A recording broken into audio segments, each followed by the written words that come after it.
गुरुर्ब्रह्मा गुरुर्विष्णु गुरुर्देवो महेश्वरा गुरु साक्षात् परब्रह्म तस्मै श्री गुरुवे नमः।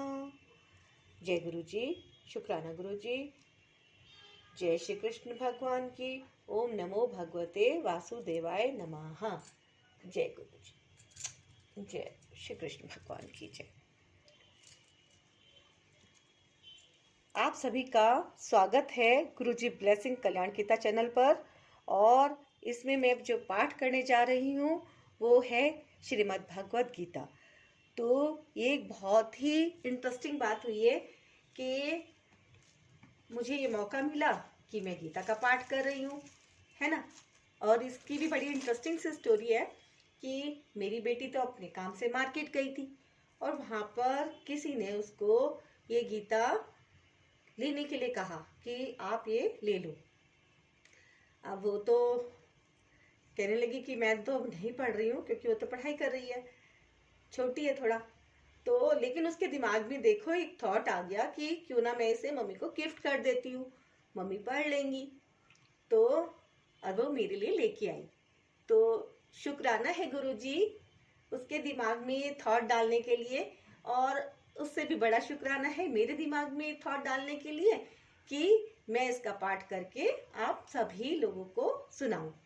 तो ये मैं पाठ करने जा रही हूँ श्रीमद् भगवत गीता। आप सभी इसकी ब्लेसिंग लीजिए और इसका श्रवण कीजिए और ज़्यादा से ज़्यादा लोगों में शेयर कीजिए, है ना। होता क्या है कि जब हम भक्ति भाव में ज़्यादा होते हैं तो ये ईश्वर की ही ब्लेसिंग होती है जो हमसे अपनी भक्ति करवाना चाहते हैं, है ना।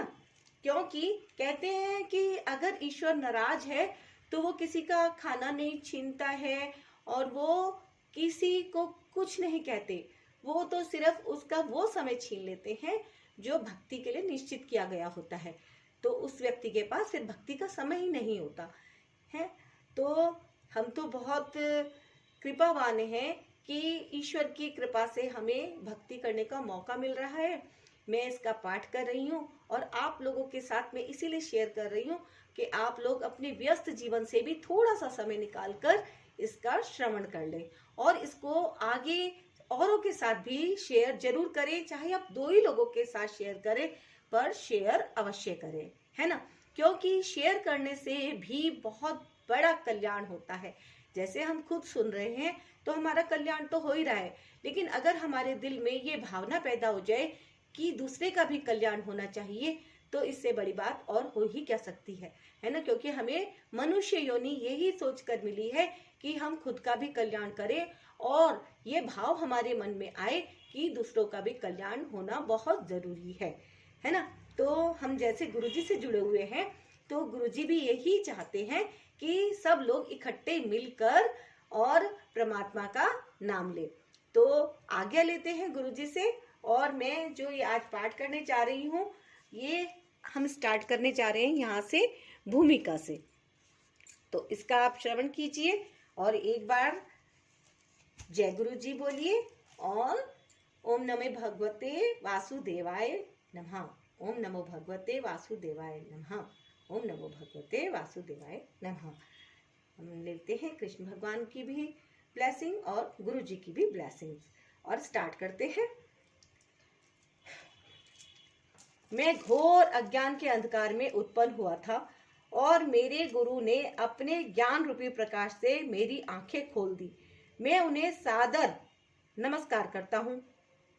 श्रील रूप गोस्वामी प्रभुपाद कब मुझे अपने चरण कमलों में शरण प्रदान करेंगे, जिन्होंने इस जगत में भगवान चैतन्य की इच्छा की पूर्ति के लिए प्रचार योजना मिशन की स्थापना की है। मैं अपने गुरु के चरण कमलों को तथा समस्त वैष्णवों के चरणों को नमस्कार करता हूँ। मैं श्रील रूप गोस्वामी तथा उनके अग्रज सनातन गोस्वामी एवं साथ ही रघुनाथ दास, रघुनाथ भट्ट, गोपाल भट्ट एवं श्रील जीव गोस्वामी के चरण कमलों को सादर नमस्कार करता हूँ। मैं भगवान कृष्ण चैतन्य तथा भगवान नित्यानंद के साथ साथ अद्वैत आचार्य गदाधर श्रीनिवास तथा अन्य पार्षदों को सादर प्रणाम करता हूँ। मैं श्रीमती राधा रानी तथा श्री कृष्ण को श्री ललिता तथा श्री विशाखा सखियों सहित सादर नमस्कार करता हूँ। हे कृष्ण, आप दुखियों के सखा तथा सृष्टि के उद्गम हैं। आप गोपियों के स्वामी तथा राधा रानी के प्रेमी हैं। मैं आपको सादर प्रणाम करता हूँ। मैं उन राधा रानी को प्रणाम करता हूँ जिनकी शारीरिक कांति पिंगले सोने के सदृश है, जो वृंदावन की महारानी है। आप राजा वृषभानु की पुत्री हैं और भगवान कृष्ण को अत्यंत प्रिय हैं। मैं भगवान के समस्त वैष्णव भक्तों को सादर नमस्कार करता हूँ। वे कल्प वृक्ष के समान सबों की इच्छाएं पूर्ण करने में समर्थ हैं तथा पतित जीवात्माओं के प्रति अत्यंत दयालु हैं। मैं श्री कृष्ण चैतन्य प्रभु नित्यानंद, श्री द्वैत गदाधर, श्री वास आदि समस्त भक्तों को सादर प्रणाम करता हूँ। भगवत गीता को गीतोपनिषद भी कहा जाता है। यह वैदिक ज्ञान का सार है और वैदिक साहित्य का सर्वाधिक महत्वपूर्ण उपनिषद है। निसंदेह भगवत गीता पर अंग्रेजी भाषा में अनेक भाष्य प्राप्त हैं। अतएव एक अन्य भाष्य की आवश्यकता के बारे में प्रश्न किया जा सकता है। इस प्रस्तुत संस्करण का प्रयोजन इस प्रकार बताया जा सकता है। हाल ही में एक अमेरिकी महिला ने मुझसे भगवत गीता के एक अंग्रेजी अनुवाद की संस्तुति चाही। निसंदेह अमेरिका में भगवत गीता के अनेक अंग्रेजी संस्करण उपलब्ध हैं, लेकिन जहां तक मैंने देखा है केवल अमेरिका ही नहीं अपितु भारत में भी उनमें से कोई पूर्ण रूप से प्रमाणित संस्करण नहीं मिलेगा, क्योंकि लगभग हर एक संस्करण में भाष्यकार ने भगवत गीता यथारूप के मर्म का स्पर्श किए बिना अपने मतों को व्यक्त किया है। भगवत गीता का मर्म भगवत गीता में ही व्यक्त है। यह इस प्रकार है, यदि हमें किसी औषधि विशेष का सेवन करना हो तो उस पर लिखे निर्देशों का पालन करना होता है। हम मनमाने ढंग से या मित्र की सलाह से औषधि नहीं ले सकते। इसका सेवन लिखे हुए निर्देशों के अनुसार या चिकित्सक के निर्देशानुसार करना होता है। इसी प्रकार भगवत गीता को इसके वक्ता द्वारा दिए गए निर्देशानुसार ही ग्रहण या स्वीकार करना चाहिए। भगवत गीता के वक्ता भगवान श्री कृष्ण हैं। भगवत गीता के प्रत्येक पृष्ठ पर उनका उल्लेख भगवान के रूप में हुआ है। निसंदेह भगवान शब्द कभी कभी किसी भी अत्यंत शक्तिशाली व्यक्ति या किसी शक्तिशाली देवता के लिए प्रयुक्त होता है, और यहाँ पर भगवान शब्द निश्चित रूप से भगवान श्री कृष्ण को एक महान व्यक्तित्व वाला बताता है। किंतु साथ ही हमें यह जानना होगा कि भगवान श्री कृष्ण पूर्ण पुरुषोत्तम भगवान हैं, जैसा कि शंकराचार्य, रामानुजाचार्य, मध्वाचार्य, निम्बार्क स्वामी, श्री चैतन्य महाप्रभु तथा भारत के वैदिक ज्ञान के अन्य विद्वान आचार्यों ने पुष्टि की है। भगवान ने भी स्वयं भगवत गीता में अपने को परम पुरुषोत्तम भगवान कहा है और ब्रह्म संहिता में तथा अन्य पुराणों में, विशेषतया श्रीमद् भागवतम में जो भगवत पुराण के नाम से व्याख्यात है, वे इसी रूप में स्वीकार किए गए हैं। कृष्णस्तु भगवान स्वयं। अतएव भगवत गीता हमें भगवान ने जैसे बताई है वैसे स्वीकार करनी चाहिए। भगवत गीता के 4th अध्याय में भगवान कहते हैं, यहाँ पर भगवान अर्जुन को सूचित करते हैं कि भगवत गीता की यह योग पद्धति सर्वप्रथम सूर्यदेव को बताई गई। सूर्यदेव ने इसे मनु को बताया और मनु ने इसे इक्ष्वाकु को बताया। इस प्रकार गुरु परंपरा द्वारा यह योग पद्धति एक वक्ता से दूसरे वक्ता तक पहुंचती रही, लेकिन कालांतर में यह छिन्न भिन्न हो गई। फलस्वरूप भगवान को इसे फिर से बताना पड़ रहा है। इस बार अर्जुन को कुरुक्षेत्र के युद्ध स्थल में वे अर्जुन से कहते हैं कि मैं तुम्हें यह परम रहस्य इसलिए प्रदान कर रहा हूँ क्योंकि तुम मेरे भक्त तथा मित्र हो। इसका तात्पर्य यह है कि भगवत गीता ऐसा ग्रंथ है जो विशेष रूप से भगवत भक्त के लिए है। भगवत भक्त के निमित्त है। अध्यात्मवादियों की 3 श्रेणियां हैं, ज्ञानी, योगी तथा भक्त, या कि निर्विशेषवादी, ध्यानी और भक्त। यहाँ पर भगवान अर्जुन से स्पष्ट करते हैं कि वे उसे इस नवीन परंपरा, गुरु परंपरा का प्रथम पात्र बना रहे हैं, क्योंकि प्राचीन परंपरा खंडित हो गई थी।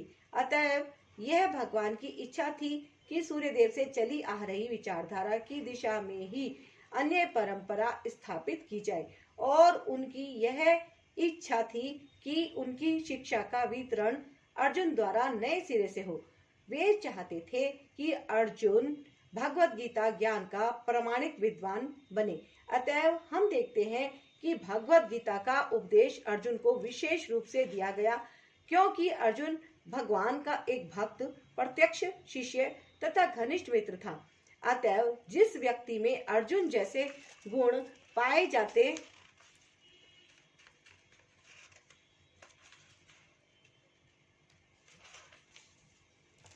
हैं, वह भगवत गीता को सबसे अच्छी तरह समझ सकता है। कहने का तात्पर्य यह है कि भक्त को भगवान से प्रत्यक्ष रूप से संबंधित होना चाहिए। जो ही कोई भगवान का भक्त बन जाता है, त्यों ही उसका सीधा संबंध भगवान से हो जाता है। यह एक अत्यंत विशद विषय है, लेकिन संक्षेप में यह बताया जा सकता है कि भक्त तथा भगवान के मध्य 5 प्रकार का संबंध हो सकता है। नंबर 1, कोई निष्क्रिय अवस्था में भक्त हो सकता है, कोई सक्रिय अवस्था में भक्त हो सकता है, कोई सखा रूप में भक्त हो सकता है, कोई माता या पिता के रूप में भक्त हो सकता है, कोई दंपति प्रेमी के रूप में भक्त हो सकता है। अर्जुन का कृष्ण से संबंध सखा रूप में था।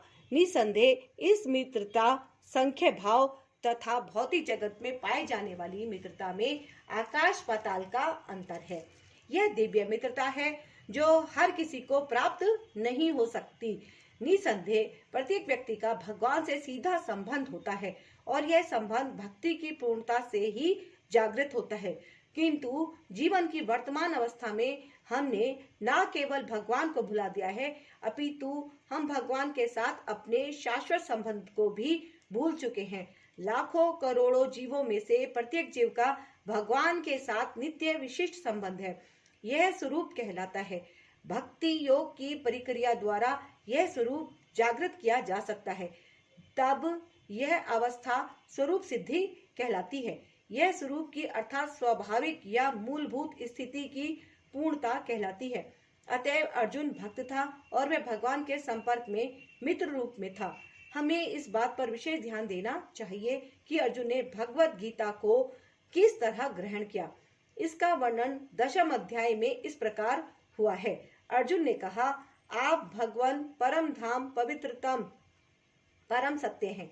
आप शाश्वत दिव्य आदि पुरुष अजन्मा तथा महानतम हैं।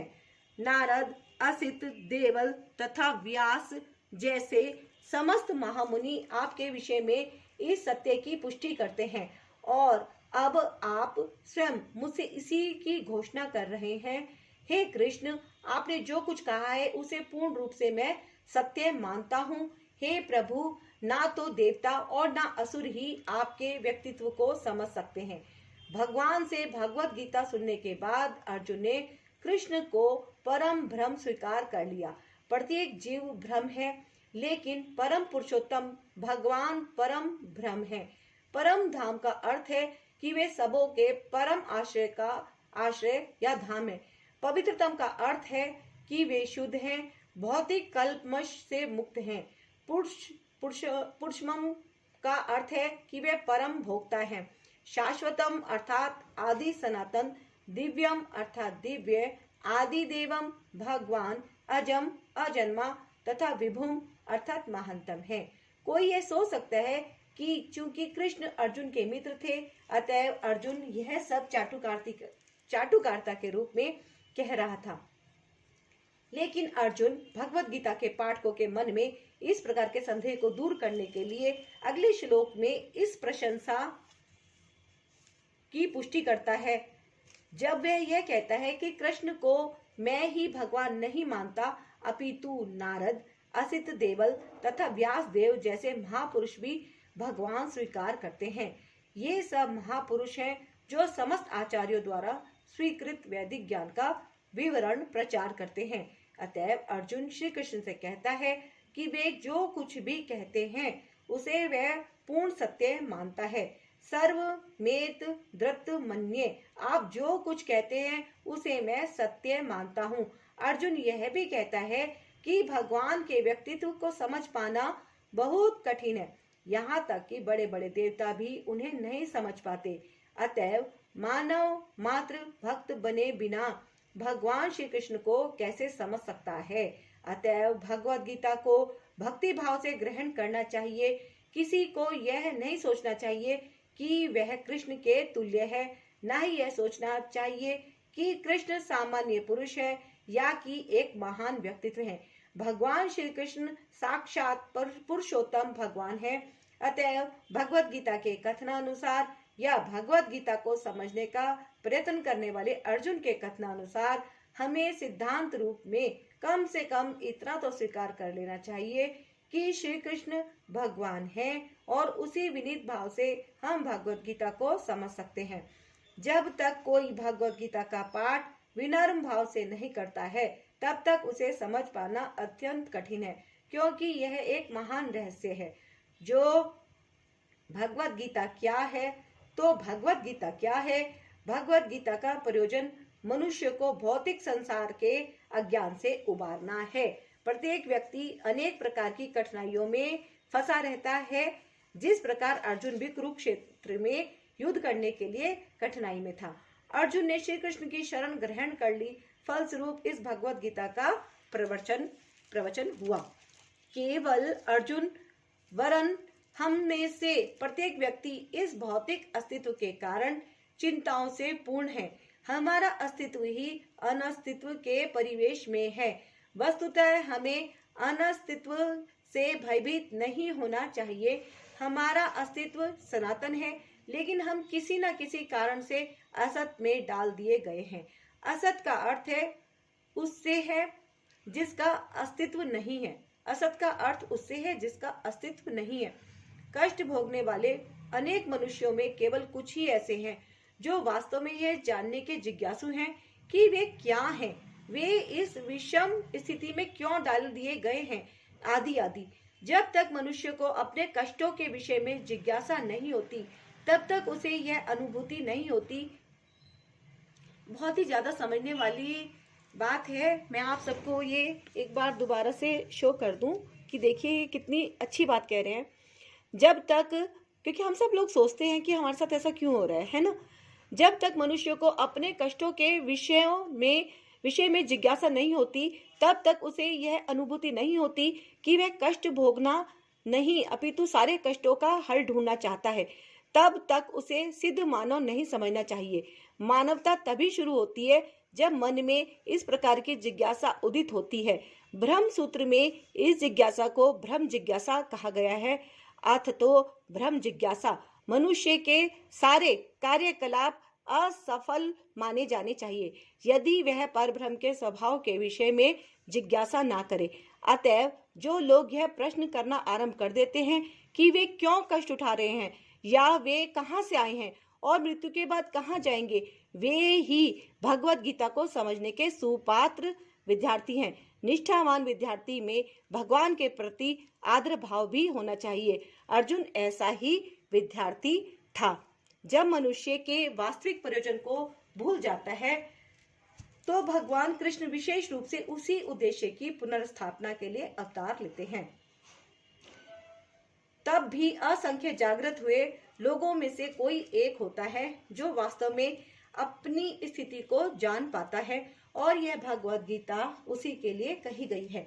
वस्तुतः हम सभी अविद्या रूपी बागिन के द्वारा निगल लिए गए हैं, लेकिन भगवान जीवों पर विशेषतः मनुष्यों पर कृपालु हैं।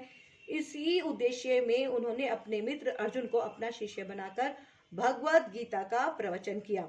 भगवान कृष्ण का पार्षद होने के कारण अर्जुन समस्त अज्ञान अविद्या से मुक्त था, लेकिन कुरुक्षेत्र के युद्ध स्थल में उसे अज्ञान में डाल दिया गया। ताकि वह भगवान कृष्ण से जीवन की समस्याओं के विषय में प्रश्न करें, जिससे भगवान उनकी व्याख्या भावी पीढ़ियों के मनुष्य के लाभ के लिए कर दें और जीवन की योजना का निर्धारण कर दें। तब मनुष्य तदनुसार कार्य कर पाएगा और मानव जीवन के उद्देश्य को पूर्ण कर सकेगा। भगवत गीता की विषय वस्तु में 5 मूल सत्यों का ज्ञान निहित है। सर्वप्रथम ईश्वर के विज्ञान की और फिर जीवों की स्वरूप स्थिति की विवेचना की गई है। ईश्वर का अर्थ नियंता है और जीवों का अर्थ नियंत्रित। यदि जीव यह कहे कि वह नियंत्रित नहीं अपितु स्वतंत्र है तो वह पागल है। जीव सभी प्रकार से कम बद्ध जीवन में तो नियंत्रित हैं। अतः भगवत गीता की विषय वस्तु ईश्वर सर्वोच्च नियंता तथा जीव नियंत्रित जीवात्माएं से संबंधित है। इसमें प्रकृति, भौतिक प्रकृति, काल, समस्त ब्रह्मांड की कालावधि या प्रकृति का प्राकट्य तथा कर्म कार्यकलाप की भी व्याख्या है। यह दृश्य जगत विभिन्न कार्यकलापों से ओतप्रोत है। सारे जीव भिन्न भिन्न कार्यों में लगे हुए हैं।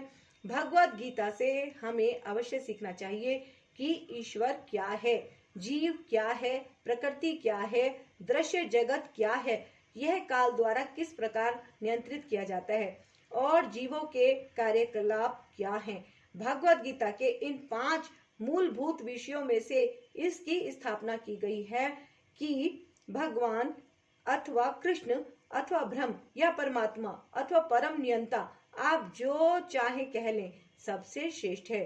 जीव गुण में परम नियंता के ही समान है।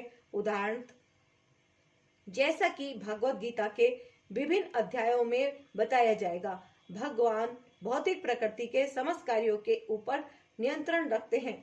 भौतिक प्रकृति स्वतंत्र नहीं है, वह परमेश्वर के निर्देशन में कार्य करती है। जैसा कि भगवान कृष्ण कहते हैं, मध्य प्रकृति स्वेते चरा सचराचरम, भौतिक प्रकृति मेरे निर्देशन में कार्य करती है।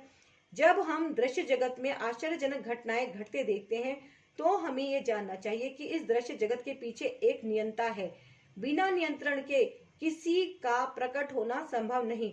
नियंता को ना मानना बचपना है। उदाहरण, एक बालक सोच सकता है कि स्वतःचालित यान विचित्र होता है क्योंकि वह बिना घोड़े के या खींचने वाले पशु से चलता है, किंतु अभिज्ञ व्यक्ति स्वतःचालित यान की अभियांत्रिक व्यवस्था से परिचित होता है।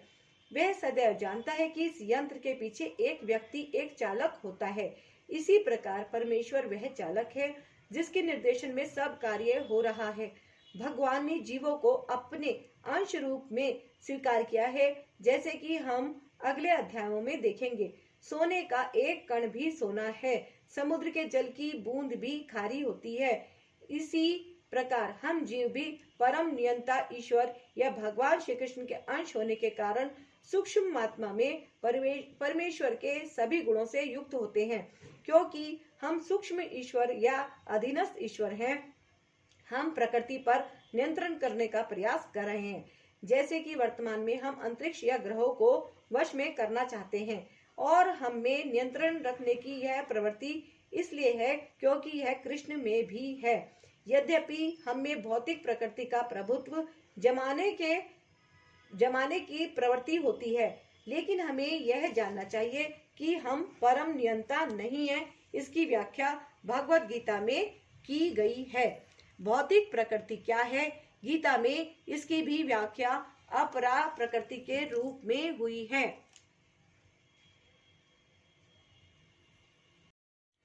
जीव को परा प्रकृति, उत्कृष्ट प्रकृति कहा गया है।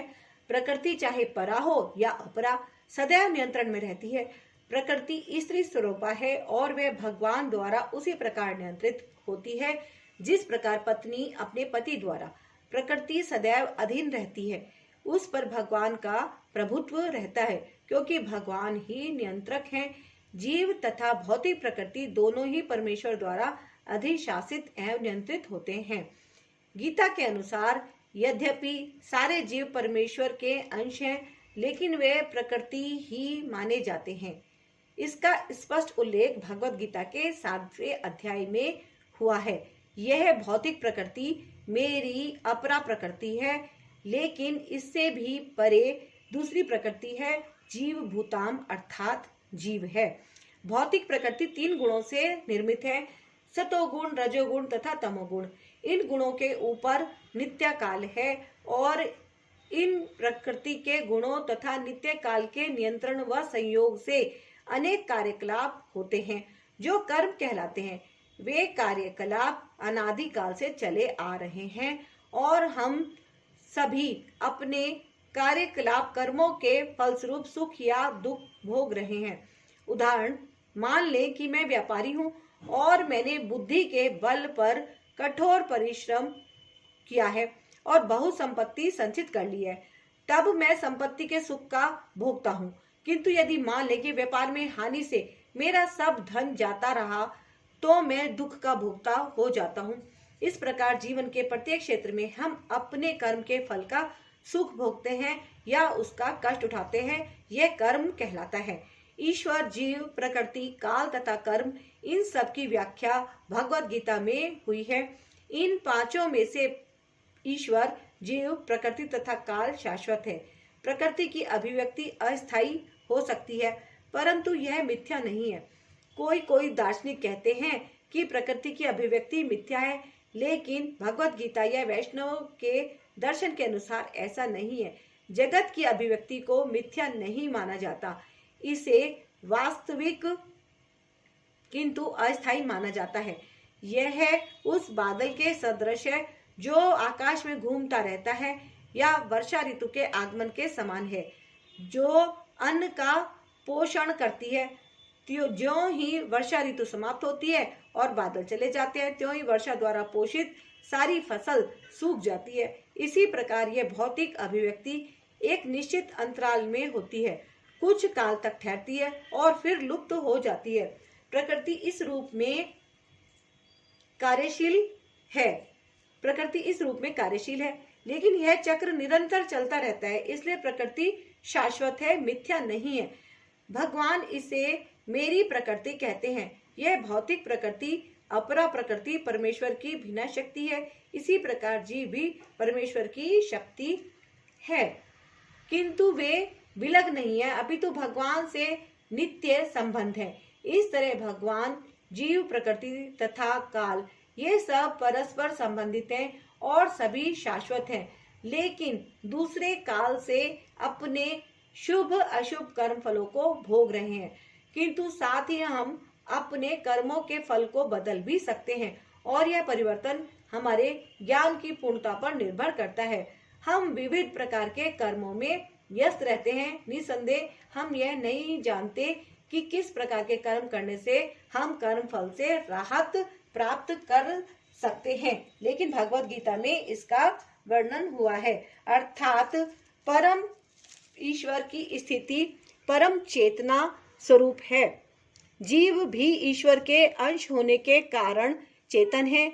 जीव तथा भौतिक प्रकृति दोनों को प्रकृति बताया गया है, अर्थात वे परमेश्वर की शक्ति है, किंतु इन दोनों में से केवल जीव चेतन है, दूसरी प्रकृति चेतन नहीं है।